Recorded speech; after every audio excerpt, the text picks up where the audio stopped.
She wasn't born into royalty. She didn't come with riches, armies, or power. Just an orphan, raised in exile. A foreign girl living under the rule of the world's most powerful empire. Yet she was chosen, not by chance, not by beauty alone. She was positioned by divine purpose, hidden behind palace walls for such a time as this. But while kings drank from golden cups and nobles plotted in secret, a quiet battle was brewing, one that wouldn't be fought with swords or chariots, but with fasting, faith, and the bravery to speak when silence could mean death. Her name was Esther, and this isn't just the story of a queen. It's the story of how God saved a people through the most unlikely of heroes.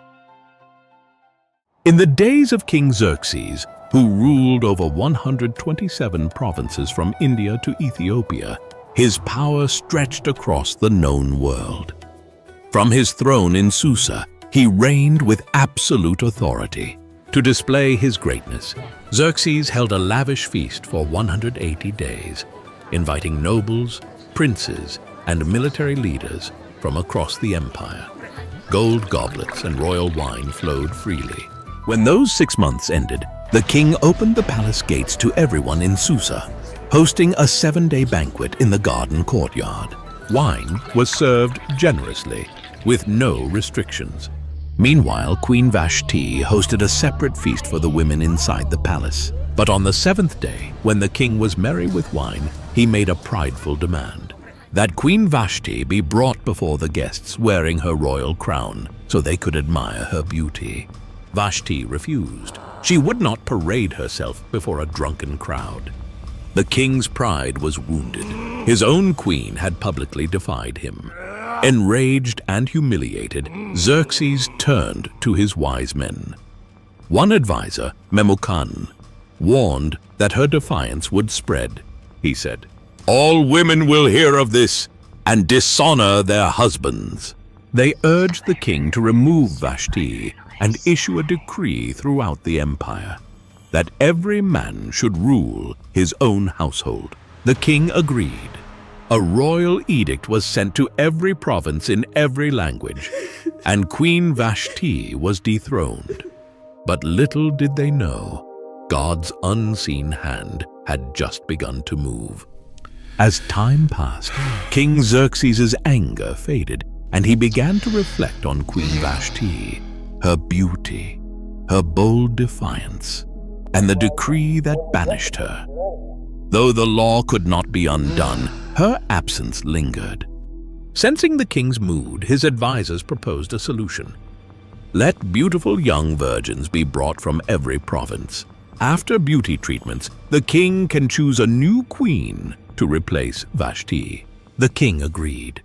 Messengers were sent across all 127 provinces, and young women were gathered from every corner of the empire, from India to Ethiopia.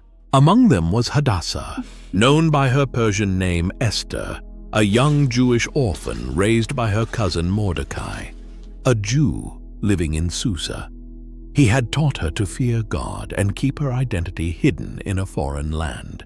Esther was taken to the palace and placed under Haggai, the keeper of the women. Immediately, she stood out, not by demanding luxury, but through humility and grace. God gave her favor in everyone's eyes, especially Haggai's. For 12 months, Esther, like all the women, was prepared for her one appearance before the king. When her time came, she entered the king's presence with quiet dignity and strength. And when Xerxes saw her, he was captivated. The king loved Esther more than all the other women. She won his favor, and he placed the royal crown on her head, making her queen in place of Vashti. A royal banquet was held in her honor, a holiday was proclaimed, and gifts were sent across the empire. But no one knew she was a Jew. No one knew God had just placed his servant in the palace, not to be served, but to stand in the gap for his people. Esther continued to live quietly in the king's house, still following the instructions of Mordecai, just as she had when he raised her as a child. Mordecai, meanwhile, spent his days at the king's gate, a place where the city's business was conducted and where royal officials and servants gathered.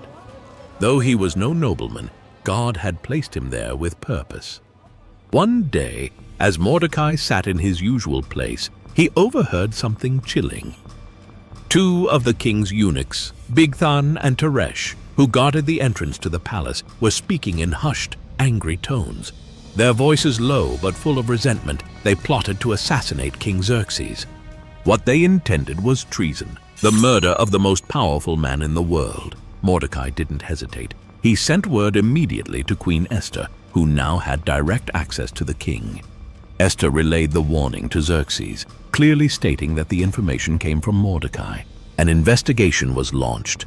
The matter was examined thoroughly, and the truth was uncovered. The two guards were guilty. They had indeed conspired against the king, and by Persian law, the punishment for such betrayal was swift and brutal. They were hanged on the gallows. The king's life was spared, but the moment passed without fanfare. Mordecai's role in exposing the plot was recorded in the Book of the Chronicles, a royal record of significant events kept in the king's presence. But strangely, no reward was given, no public honor, no recognition, no title, just a name in a book, quietly inked into the records of the empire. By the way, if you find any of these videos interesting or enjoyable, please consider subscribing. These take a long time to make, and it really helps out. After some time, King Xerxes promoted Haman the Agagite to the highest rank among his officials. All were ordered to bow to him, but Mordecai refused. Day after day, Haman saw his defiance and burned with anger. When he learned that Mordecai was a Jew, Haman's hatred grew deeper. He didn't just want to punish Mordecai, he wanted to destroy all Jews throughout the empire. Haman cast lots, Purim, to choose the day. Then he approached the king with deceitful words. There is a certain people scattered through your provinces. They live differently and don't follow your laws. It's not in your interest to tolerate them. The king agreed, giving Haman his signet ring. A royal decree was sent to all 127 provinces. On the 13th day of the 12th month, every Jew, young and old, was to be killed. As the couriers spread the message, Susa fell into confusion. Mourning broke out among the Jews. When Mordecai learned of the decree, he tore his clothes, put on sackcloth and ashes, and wept bitterly in the streets of Susa. Across the empire, Jews fasted, mourned, and cried out as their destruction had been sealed. When Esther heard Mordecai was in mourning, she sent a messenger to him to find out why. Through the messenger, Mordecai urged her to go before the king and plead for her people. But Esther was afraid. She replied, "No one may approach the king without being summoned. The penalty is death, unless he holds out the golden scepter, and I haven't been called for 30 days. Mordecai's answer to the messenger was bold. Do not think you will escape in the palace. If you stay silent, deliverance will come from somewhere else, but you and your family will perish. And who knows? Perhaps you were made queen for such a time as this." Esther's fear gave way to faith. She replied, Go, gather all the Jews in Susa, fast for me for 3 days. I will go to the king, even if it costs me my life. If I perish, I perish. On the third day, dressed in her royal robes, Esther courageously entered the inner court of the palace. The king saw her standing there and extended the golden scepter toward her. With relief and hope, Esther touched the tip of the scepter. Then the king asked warmly, "What is your request, Queen Esther? Even up to half the kingdom, it will be granted." Esther replied, If it pleases the king, come to a banquet I have prepared for you and Haman.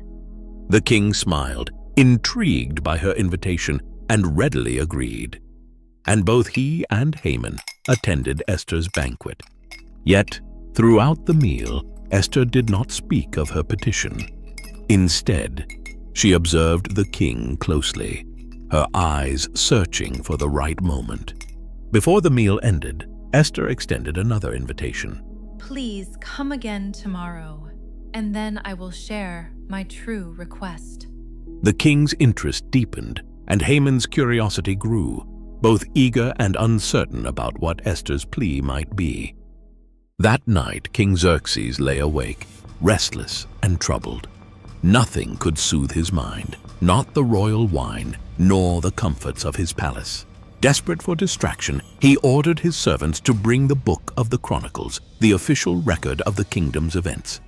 As the scribes read, the king's eyes caught a long-forgotten entry: Mordecai's name. The record told how Mordecai had uncovered a plot against the king's life, an act of loyalty that had saved Xerxes from assassination. But despite the gravity of this deed, Mordecai had never been rewarded. Deeply moved, Xerxes asked his advisors, what honor or recognition has been given to Mordecai for this? The advisor replied, nothing has been done for him. The king sat in thoughtful silence. How could such loyalty go unrewarded? At that very moment, Haman entered the palace, intending to ask the king for permission to hang Mordecai on a gallows he had built. But before he could speak, the king summoned him in. Haman, the king said, what should be done for the man the king delights to honor? Puffed up with arrogance, Haman imagined the king meant him. He responded with a detailed plan. Let the man be clothed in the king's royal robes, which the king himself has worn. Let a royal crown be placed on his head, and let him be led on the king's own horse through the city streets. A noble official should ride before him, proclaiming, "This is what is done for the man the king delights to honor." The king smiled and said, Go at once! Do everything you have suggested for Mordecai the Jew, who sits at the king's gate. Do not neglect anything. Haman's face turned pale, his heart pounding with dread. He was forced to carry out the honor he had planned for himself, but instead it was given to his enemy. Humbled and bitter, Haman led Mordecai through the city streets, proclaiming his honor just as he had described. When he returned home, his spirit was crushed. He told his wife and friends everything that had happened, his anger and humiliation clear. They warned him, if Mordecai is of Jewish origin, you will not stand against him. You will surely come to ruin. And so Haman's plot to destroy the Jews grew darker, but his pride had already been wounded by the king's unexpected favor toward Mordecai.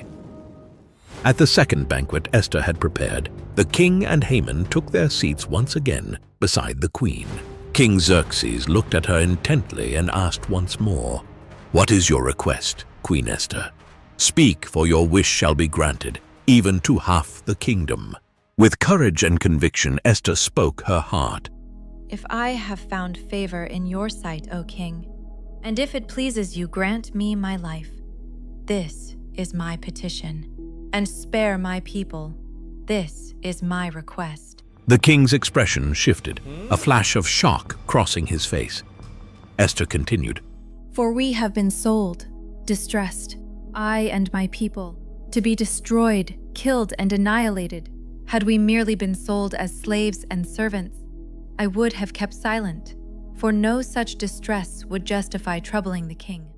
The king's face darkened in shock and anger. He demanded, Who is he, and where is the man who would dare do such a thing? Esther pointed to Haman, saying, The adversary and enemy is this wicked man.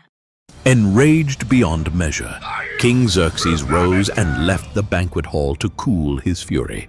Meanwhile, Haman was terrified. Seeing the king's anger and realizing his plot had been exposed, he rushed to beg Esther for mercy. In desperation, he fell on the couch where Esther was reclining.